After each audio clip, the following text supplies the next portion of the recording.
I decided to visit another one of the most classic and important speedruns this week, Any Percent for The Legend of Zelda Ocarina of Time. OoT Any Percent has served as a pillar for speedrunning for many years as it's both a beloved game and has one of the most insane speedruns you can watch. This is the story of how I speedran Ocarina of Time for 1 week. So day 1 started with learning the run, but I wasn't exactly sure what to learn. There were a lot of different Any Percent speedruns that I could learn, as the route has changed a lot, but some were much harder than others. After only a bit, I decided the most updated route was a little too advanced for me, so instead I found a video that claimed to explain the beginner route, and I learned the game using this route instead. The video claimed to let you beat the game in less than 30 minutes, so that's what I made my goal. And with all that, we can finally get started with the route. The speedrun starts with 3 minutes of cutscenes, but they aren't just cutscenes because for some of them you have to advance text, which is annoying because it's a break, but you can't actually get up or do anything for Okay, I'm ranting a little too much, let's just move on. After the cutscenes, we need to get a sword and a shield. We get the sword by backflipping over Saria, idiot, and then making our way over to the chest with it. After this, we make it to the Lost Forest to perform our first, but definitely not only game-breaking trick of the run. We perform a trick called Navi Dive by grabbing the sledge, pressing B twice to fall before jump slashing, and immediately mashing up on the C stick to talk to Navi, allowing us to be at the bottom of the water and swiftly leave the area. We can then continue on our way to Hyrule Field, getting our rupee count up to 40 on the way. Now it's time to perform a OS, a water extended super slide. We must line ourselves up with this area of the water, jump slash, and start holding our joystick in ESS position. ESS position is when you have the joystick barely tilted, like when Link will rotate, but not walk. This gives us enough speed to make it past the owl that usually wants to lecture us about who knows what, and we can make it to Kakariko Village before night falls, allowing us to catch some chickens. Now I collect all 7 chickens for the chicken lady to get a bottle, which will be used later. The general strategy for this is to put the chickens in the same general place and manipulate them by walking by them or slicing them. It's also a pretty interesting part and gives you a lot more respect for the speedrunners who reset all the time here. Also, this is something you really only get better at the more you do, so I became better each run. After getting the bottle, we collect some bugs and then save and quit. Again, I'll explain this later. Hey look, we're back in Kokiri Forest. That's cool. Now remember that cash we got by swimming earlier? Yeah, we're gonna use that to buy a shield, finally letting us skip past this piece of shit, and we can go to the Deku tree. We get some sticks on the way there too. That's pretty important, I guess. And in the tree we get some nuts, climb to the top, and then do a backflip, nut to stun the spider, side hop, backflip while pulling out our sword, jump slash, and backflip. When we hit the spider web, we side hop, and then jump slash at the correct time to land here. If we mess up the final jump slash, we can also do this backup, which involves 2 backflips, a right side hop, and a left side hop before lining up our camera and doing 2 rolls to grab the sledge. Now it's time to get fire, break this other web, and beat up these kids so we can get to the boss fight. So for the boss, we should only have half a heart, but before fighting him, it's time to set up something called power crouch stabbing. Basically, the crouch stab deals the same amount of damage as your previous sword attack. Therefore, we jump slash into the first cutscene to set this up to get the most powerful attack possible. We'll use this a few more times too. For the boss, we nut, crouch stab, nut him again immediately, crouch stab again, and finish him off with a jump slash. This will both kill the boss and Link at the same time, setting up for the wrong warp. We can then hit continue game and warp back to the start of the tree. This is also where I ended off day 1 by the way, and I learned the rest of the run on day 2 off stream. By the way, I'm not going to go into why the wrong warp works in this video, it's way too complicated for it, so instead I'll just go through how to do it, and if you want to learn more about why it works, check the description. So now that we spawned at the entrance, we need to make our way back to the boss room, which is much easier because the webs are already gone. When we're back, here's where it gets interesting. First, we release the bugs in our bottle before re-grabbing them, so we have a bottle in Link's hand. We then set up our angle against this door before back walking until we reach this spot. It's time to perform 3 backflips before performing another glitch, Ocarina items. To do this, we must press the button for our bottle and immediately press the sword button to cancel it. This causes Link to hold the bottle like he would for his Ocarina, so Link doesn't start walking towards the blue light, and instead stands there for a bit. Now we need to cancel the animation, throw a nut after 1 or 2 steps and lock our camera, sidewalk for a bit and throw another nut, and finally make our way to the door before entering it. This makes us warp to Tower Collapse Interior.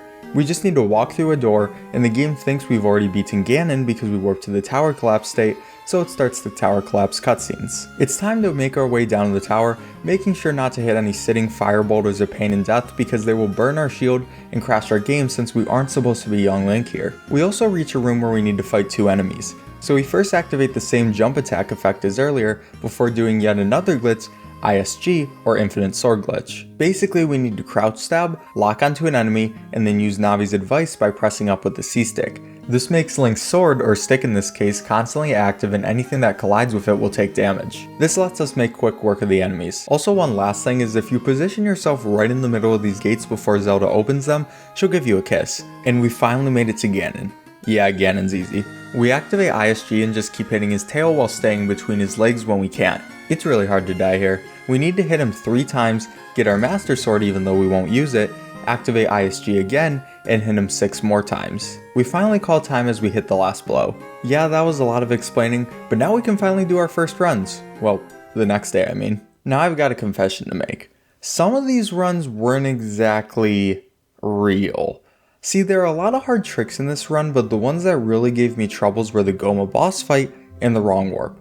Now for the Goma boss fight it was okay to die, but if I failed the wrong warp, that would be a dead run, so I used save states. It just didn't make sense to not use save states at this point because I needed the practice. But hey, I just thought I'd let you know. Don't worry though, our final run of the week will be legit, and that's all that really matters. So we had 2 different runs this day. Now the most immediate issue in the beginning was movement, but I'm not new to speedrunning. That always gets better with runs, so I won't focus on it too much and talk more about the tricks. The 2 tricks I was always good at were the Navi dive and the Wes. Navi dive is honestly free, and the Wes is pretty much the same, so yeah. Early game only really gets better with movement, and the interesting parts come with the second half of the runs. So for run number 1, we got to the tree in about 15 minutes, then immediately did this. Once we got back up, we did break the web, but didn't make it onto the ledge, so we had to use the backup, and yeah, that happens more than it should. Then, go.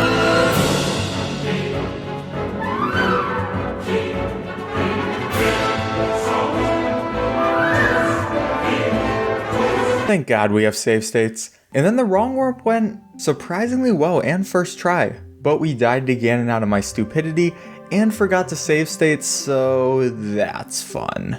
And then we also crashed the game because my shield broke, so we just called this my informal PB, just something to run against. Run number 2 wasn't much better and I struggled with the same areas, but I was able to save time by not completely destroying my run with Ganon, so I could end day 3 and the first day of my runs with a 41:03. That's steady improvement, right?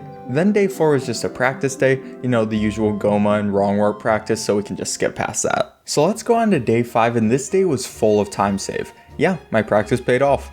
Now I still use save states, but they were needed much less and the time saves clearly showed that. But I kept going and we kept saving time and you've gotta be kidding me. Yeah, I crashed the game. But okay, after that it was time for a true run.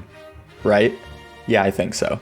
Time save, time save, time save. Maybe not as beautiful as the previous run, but it's at least something, right? Then I somehow didn't soft lock the game and ended with a 32:14. Good, but I wasn't satisfied. I tried a few more runs until I got this one. It really seemed like a sub 30 was possible, but I guess I just really felt like crashing the game that day, so you know, why not? I was tilted. So tilted I took another day off, or more because I just had a lot of homework to do instead, so let's just go to day 7, why don't we? This was the day. We needed both our first run without any save states, and we needed a sub 30 to achieve our goal. I was confident though. I know I said I took day 6 off, but I still practiced the parts I had trouble with, so we were looking good. Now in our first real run, we were doing surprisingly well. I messed Goma up but recovered by being patient and thankfully having extra nuts. I was able to use my confidence to take it slowly, getting the kill. Then with my new abilities in the wrong warp, we saved a lot of time.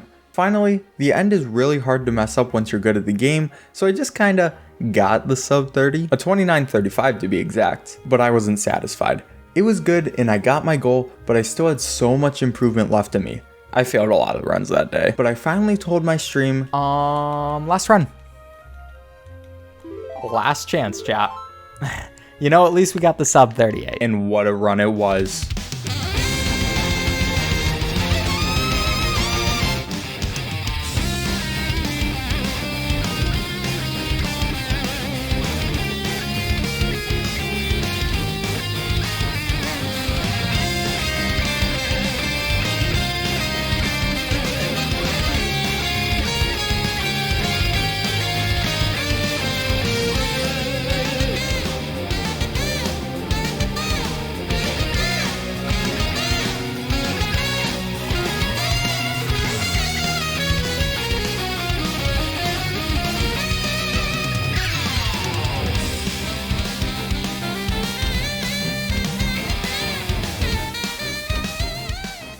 So that's it. I ended the 1 week challenge with a 27:44, and I was pretty happy with it. Could I have done better? Yes. Honestly, my homework caused me to play much less than I would have wanted to, but that's the thing about these challenges. I want to give you a realistic time you can achieve, and the randomness of life is part of that. So should you speedrun Ocarina of Time? Yes, this game is just plain fun. The tricks feel so good and it's surprisingly beginner friendly. Now I can imagine grinding this game for any percent world record wouldn't be as fun, but that's just me. That's it though. Thank you guys for watching, but only about 10% of you are subscribed, so please subscribe if you want to see more speedrunning content. I'd really appreciate it. Also like the video if you liked it, and go follow my Twitch if you want to see these kinds of challenges live. Alright, enough shilling. My next speedrun for 1 week is gonna be a surprise. Stay tuned.